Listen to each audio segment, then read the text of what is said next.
From stories of tragedy to the most beautiful love in history. Stay tuned at number 1 to find out the most iconic love stories in the world.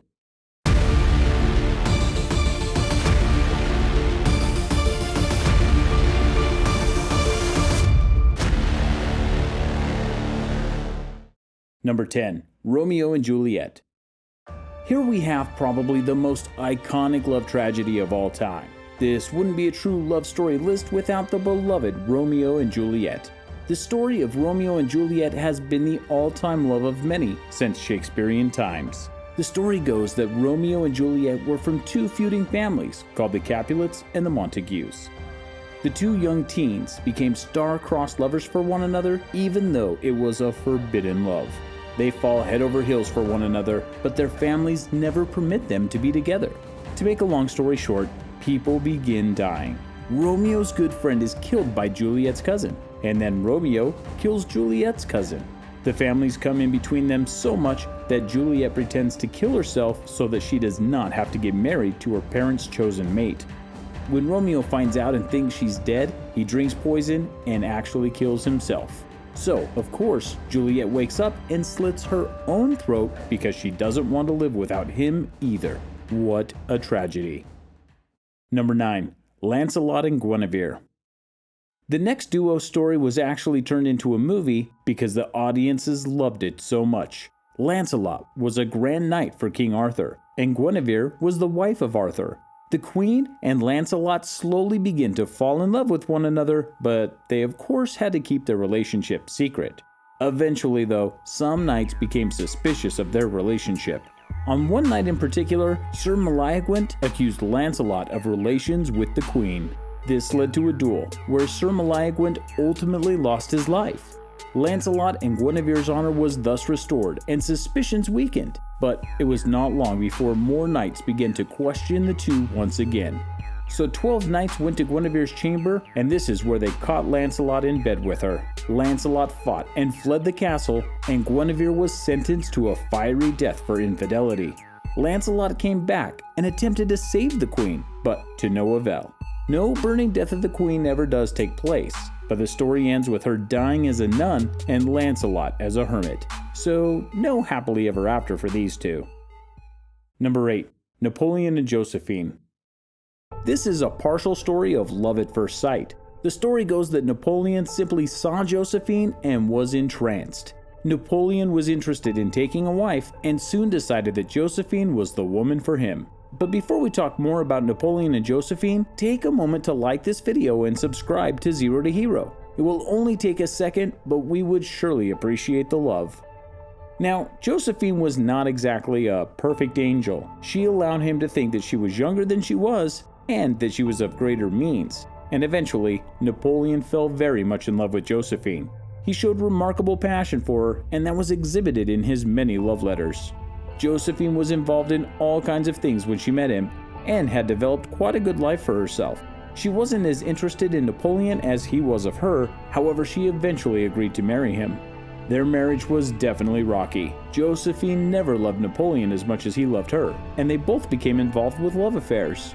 Napoleon's family never did like Josephine very much either. Eventually, as the years went on, she never could give him an heir. Napoleon divorced her for this to marry another, even though he did still love her.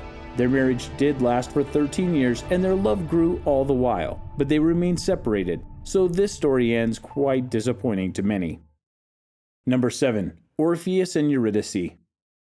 This odd Greek story is wild and keeps you hooked from the start. This story is an old myth that starts with Orpheus and Eurydice having just eloped after falling in love with one another. Eurydice goes out into the field to dance with her bridesmaids when a man named Apollo advances upon her and begins to chase her. He chases her right into a riverbank where she is bit by a poisonous viper. And she dies. The end.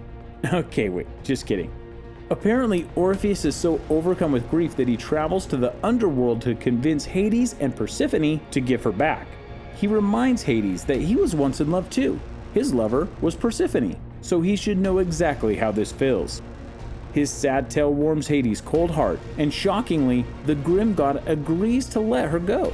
Hades' one condition was that Eurydice must walk behind Orpheus as they travel back to the upper world, so Orpheus is forbidden from looking back at Eurydice until they have exited.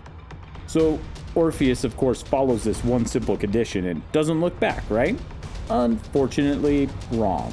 The love-struck Orpheus can't resist and he turns back to look at his bride. She is then quickly sucked back down into the underworld. So much for a long-lasting love story. Number 6. Paris and Helen of Troy. The next couple, Paris and Helen of Troy, come from another Greek story. Helen of Troy was the daughter of the Greek god Zeus and Leda, the queen of Sparta. A famous line from the story is that she was the face to launch 1,000 ships.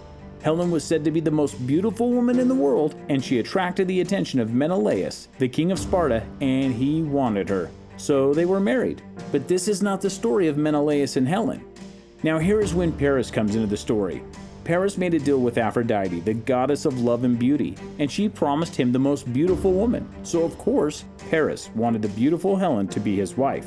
So under the influence of Aphrodite, Helen agreed to go with Paris to the land of Troy, thus why she became Helen of Troy. The two of them run off together and leave poor King Menelaus dumbfounded. Understandably, the great king was not happy about this. Helen was married to him after all, so Menelaus requested to have her brought back, but Helen no longer wanted to return, and the Trojans refused to bring her back. So he summoned all the kings of Greece and 1,000 warships were sent out. This started the Trojan War that lasted a whopping 10 years for this one single girl. These pair of lovebirds started an entire war, all for the sake of love. Number 5. Cleopatra and Mark Antony. The next duo is what we would call a power couple. Cleopatra was the mighty queen of Rome and mistress of Julius Caesar. Mark Antony was a strong fighter and the general of Egypt. Julius Caesar didn't stick around for long, and most of us know how his story ends. But this leaves the perfect opening for Mark Antony, so he sweeps in and takes Cleopatra as a wife. He said that her beauty captivated him and he fell in love. Cleopatra's love grew strong for him too, despite his sometimes adulterous ways. Mark Antony loved her so much that he gave a large chunk of land to Cleopatra and his children. But there was one man who was wary of their power. This man was Octavian, Antony's arch-rival in taking over Rome. The news of the distributed land infuriated Octavian. Even though he was generally feuding with Antony, he declared war on Cleopatra. Although Antony was not mentioned in the declaration of war, it comes as no surprise that he went into the army to fight on her side. The story goes that in their final battle, Antony went out to fight. While in battle, he heard a false rumor that Cleopatra had been killed. He was so devastated that he fell on his sword, thus committing a tragic suicide. When Cleopatra found out about this, she had a very poisonous Egyptian snake brought to her and she died from the bite. Cleopatra and Mark Antony were said to have been buried together, but the location of their tomb remains a mystery. Number 4. Tristan and Isolde. This is the story of forbidden love that's become famous among the French in the 12th century. This story was later made into a play during the 1800s and a movie in 2006, known as Tristan and Isolde. Isolde is the daughter of the King of Ireland, and the tale begins with Isolde agreeing to marry King Mark of Cornwall, so she is sent to go live with him in Cornwall. Mark, being a good future husband, sends out his nephew to escort her on his trip. And who is this mysterious nephew? Well, you guessed it, it's no other than the future lover Tristan. On their trip to Cornwall, the two accidentally drink a love potion and fall madly in love with one another.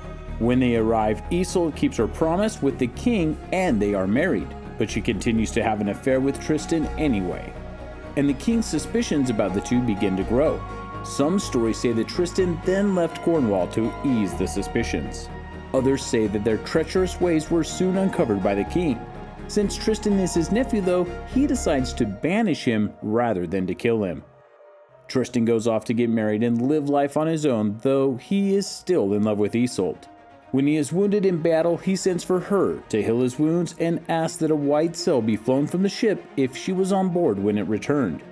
Isolde actually heeds his call and goes for him, releasing a white sail. But Tristan's jealous wife lies to him and tells him that she only sees black sails. So Tristan dies of grief, Isolde hears of his death and she dies of a broken heart. Number 3. Heloise and Abelard. This story has been proven to be a true tale, unlike some of the other stories on this list. Heloise and Abelard definitely had a complicated relationship. Heloise was always a driven and educated girl who focused on her studies. Abelard eventually became her tutor, being 20 years her senior, but still a love began to blossom between the two. Her uncle was furious when he found out what was going on under his own roof, and he separated the couple. But it was already too late, as Heloise had become pregnant with Abelard's child. The couple ran away until she gave birth to the child, and Abelard wanted to marry her, but she refused at first. Not because she didn't love him, but the marriage would bring a disgrace among Abelard's career. Still, they decided to finally get married in secret, and her uncle was, shall we say, really mad after their marriage, and Abelard feared for her safety and eventually sent her away. And the uncle sent some men to attack Abelard. Once separated, they never saw each other again, but they wrote many love letters that remain a great topic of discussion among literary scholars to this day. Number 2. Queen Victoria and Prince Albert.